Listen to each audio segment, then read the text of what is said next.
बिस्मिल्लाहिर्रहमानिर्रहीम। अस्सलाम वालेकुम व्यूअर्स, मैं हूं फ़ातिमा और आप देख रहे हैं देसी फूड विद फ़ातिमा चैनल। तो इस चैनल पे आपको खुश आमदीद। जहाँ कहीं भी हैं आप, अल्लाह आपको खुश रखे और अपने ज़ुबान में रखे और आपकी तमाम जायज़ ख्वाहिशात पूरी करे।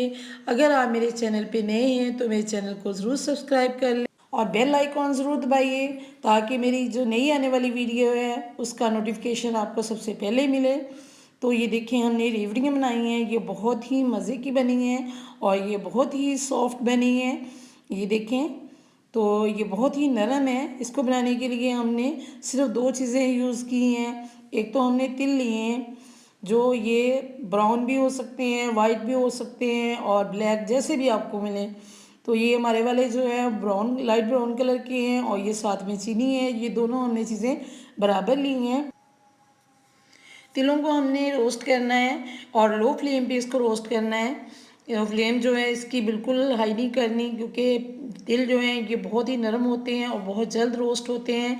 तो लो फ्लेम पे इसको हमने 5 मिनट रोस्ट कर लिया है और ये देखें, तिल हमारे रोस्ट हो चुके हैं। अब इनको एक साइड पे रखते हैं और दोबारा से हमने पैन में चीनी डाल ली है।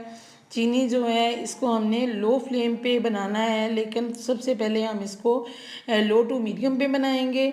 उसके बाद लास्ट पे जब ये मेल्ट होना शुरू हो जाएगी फिर हम इसको लो फ्लेम पे बनाएंगे, क्योंकि ये मेल्ट होने के लिए इसकी जो फ्लेम है थोड़ी हाई होनी चाहिए, लेकिन मीडियम फ्लेम बिल्कुल नहीं होनी चाहिए।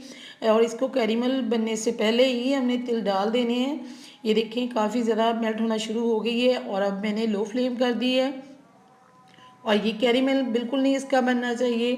अगर कैरेमल बन जाएगा तो फिर वो जो हमारी रेवड़ी है वो सख्त बनेगी, सॉफ्ट बिल्कुल नहीं होगी। तो ये देखिए, कैरेमल जो है बनने से पहले ही हमने इसको लो फ्लेम पे ही बनाया है। और तिल मैं इसमें ऐड कर रही हूँ।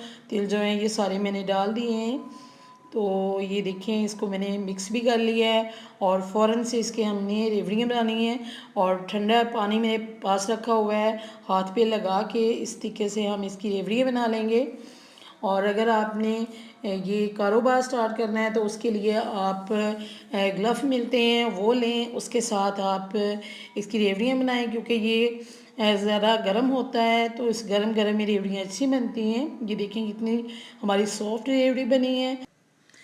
रेवड़ियाँ हमारी बहुत ही मज़ेदार बनी हैं और बहुत ही नरम बनी हैं। इस तरीके से अगर आप बनाएंगे तो आप इससे कारोबार भी स्टार्ट कर सकते हैं। तो पॉलीथीन के जो पैकेट होते हैं छोटे, वो बाज़ार से मिल जाते हैं, उसमें डाल के आप इसको सेल करें। ये आपको मुनाफा भी देंगी। अगर सर्दी का मौसम है, हर कोई शौक़ से खाता है और ये बहुत ही मज़ेदार चीज़ होती है। सर्दी का ये गिफ्ट है। अगर ये आपको मेरी रेसिपी अच्छी लगी तो मेरे चैनल को ज़रूर सब्सक्राइब करें, वीडियो को लाइक करें, शेयर